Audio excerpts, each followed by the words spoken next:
I was 30 when I bought the house. Most people saw a lakeside property, but for me, it was proof that patience could turn into power. I had spent 7 years building that down payment, saving 35% of every paycheck, skipping vacations, and living in a one-bedroom apartment where I could hear the trains at night. While friends posted pictures from Cabo, I was studying balance sheets and tracking the S&P 500, turning slow growth into something tangible. When my account hit $187,000, I didn't celebrate. I moved quietly, like someone who had learned that real victories are better earned in silence. The house was everything I had imagined during those long nights of restraint.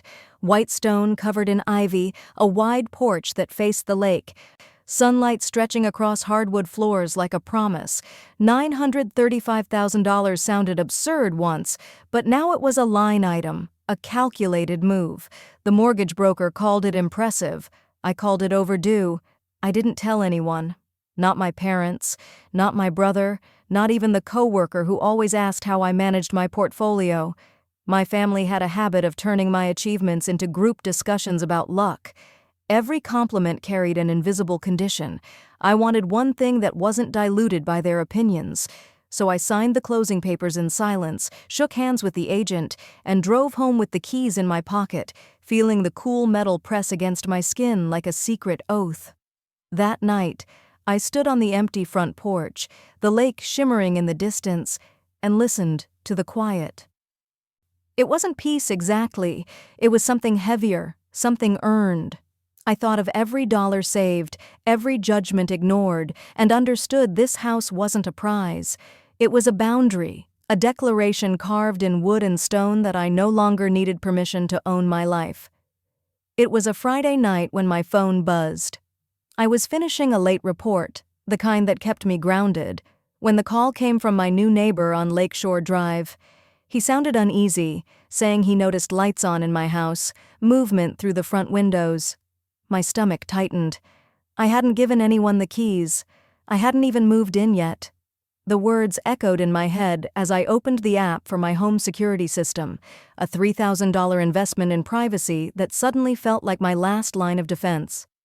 The camera feed flickered before coming to life. The first thing I saw was color. Balloons tied to the stair railing, golden streamers reflecting against my clean white walls, the kind of decorations you'd see at a housewarming party. Then faces appeared. My brother David, glass of wine in hand, was standing in the center of the living room like a host welcoming guests. His wife was laughing beside him, the kids running barefoot across my polished floors. The sound of music filtered through the feed, distorted but unmistakably cheerful. For a long second, I couldn't process what I was seeing. The numbers swam in my mind.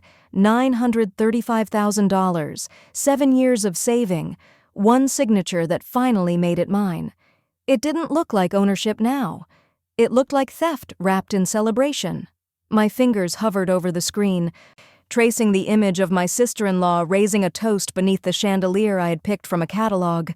I felt something inside me split. It wasn't just anger. It was erasure. I sat in the car, engine off, watching the reflection of those lights flash across my windshield. The laughter on the feed grew louder, a contrast to the stillness surrounding me. My hands were trembling, but when I tapped the phone icon and the police line connected, my voice came out calm. I told them my name, my address, and that there were intruders inside. When the dispatcher asked if I knew them, I looked again at the screen, at my brother's proud face. I answered quietly that I knew them too well. The glow from the house spilled into the dark street, warm and golden, but on my phone screen, everything was tinted cold blue. It made the moment feel distant, like watching a crime through glass. I sat there until the operator confirmed a unit was on the way, the light from the house flickering across my face, and for the first time, I understood that sometimes betrayal doesn't arrive through strangers. It comes from the ones who already have the key. The police arrived within minutes, red and blue lights cutting through the quiet street. From where I sat, I could see my brother's silhouette through the window, pausing when the flashing colors filled the living room. The front door opened, and he stepped out like a man welcoming guests, voice smooth, hands raised in polite confusion. I watched as he greeted the officers, smiling the same smile that once got him out of every consequence. He said it was family property, that we had all lived here for years, that maybe there had been some misunderstanding. One of the officers took notes while the other looked over his shoulder toward the house. I could almost feel David's confidence from across the street, that same old certainty that charm could outlast truth. I reached for the brown leather folder on the passenger seat, the one I had prepared before closing day, with every receipt, mortgage document, and transfer slip organized by date. My breath came steady as I stepped out of the car. The cold air hit my face, crisp and grounding, and the gravel crunched under my heels as I crossed the driveway. David saw me halfway there. His smile faltered. The officers turned as I handed them the folder, the light from their cruiser reflecting off the embossed seal on the first page. The documents were plain but heavy with proof. I didn't raise my voice. I didn't need to. I told them my name, my purchase date, and that every cent tied to this address came from my account. The officer flipped through the pages, nodding slowly as David's excuses began to thin. When they asked if I wanted the occupants trespassed, I looked at my brother. His hand tightened around the doorframe, his jaw set in quiet defiance. I could see my sister-in-law behind him, clutching a half-empty wine glass, her expression stuck between disbelief and anger. I met his eyes, the same eyes that once made me trust him. My voice didn't shake when I said yes. The officers turned to him, their tone now professional, distant. As they explained the process, the wind picked up, carrying the faint sound of the lake in the distance. The flashing lights painted the house in waves of red and blue, a strange rhythm of truth and consequence. When David finally stepped aside, the night fell silent again. I stood there, folder pressed to my chest, knowing this wasn't triumph, it was a correction. And it was long overdue. The morning after the confrontation, my phone wouldn't stop ringing.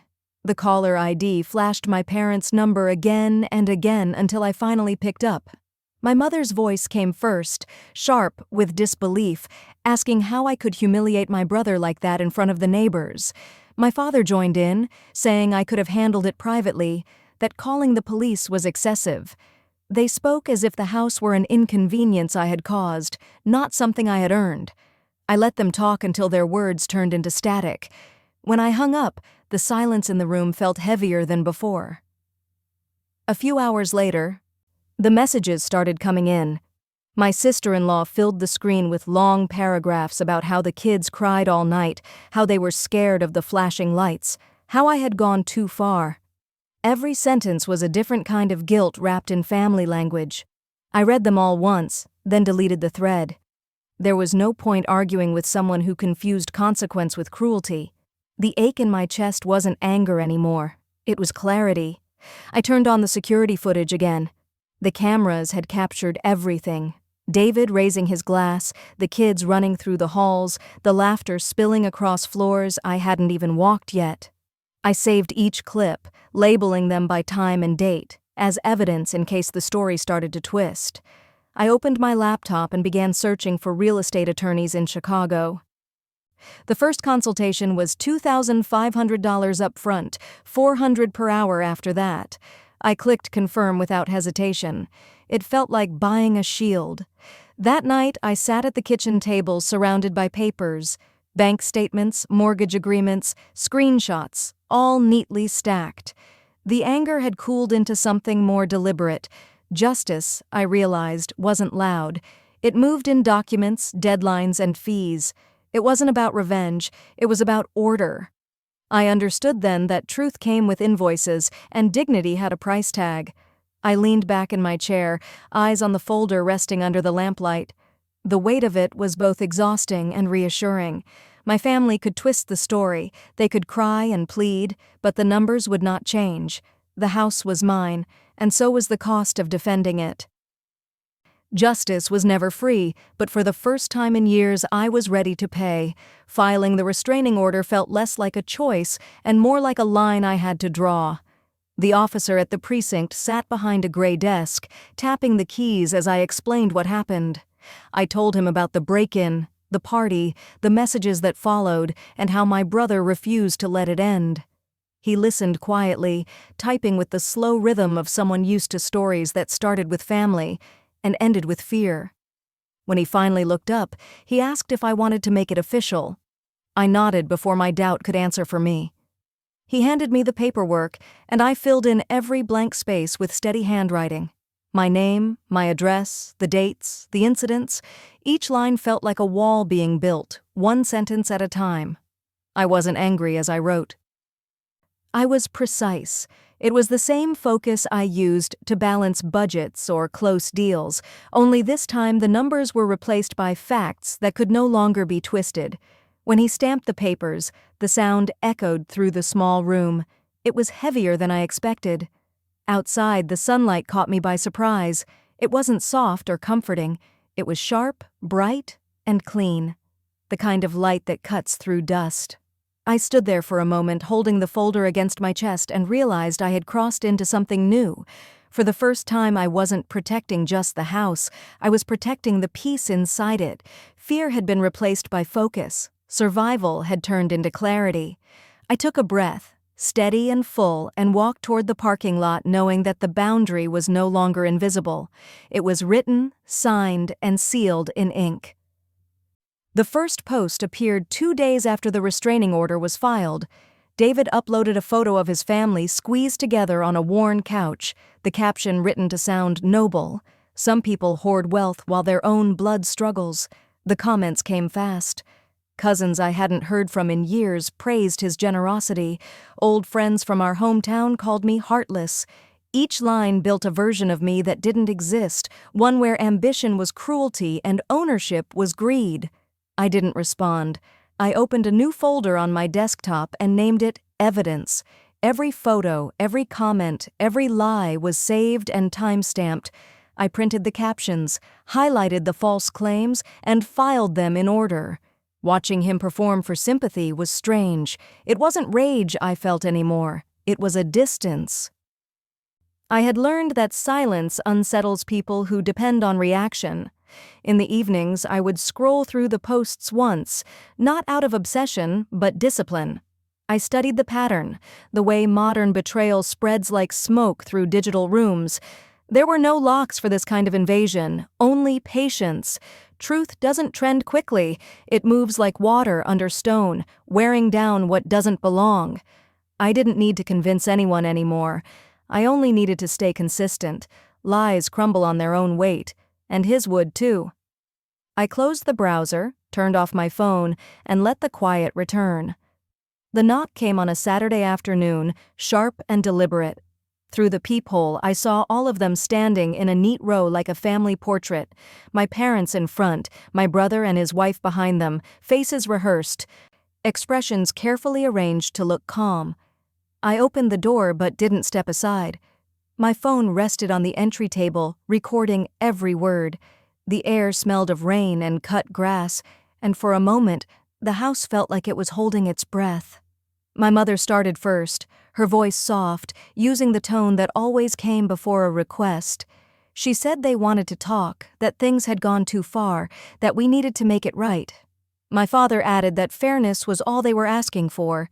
He said the house was big, that I lived alone, that sharing it with my brother's family would be the decent thing to do. David stood silent behind them, arms crossed, confident I would eventually give in.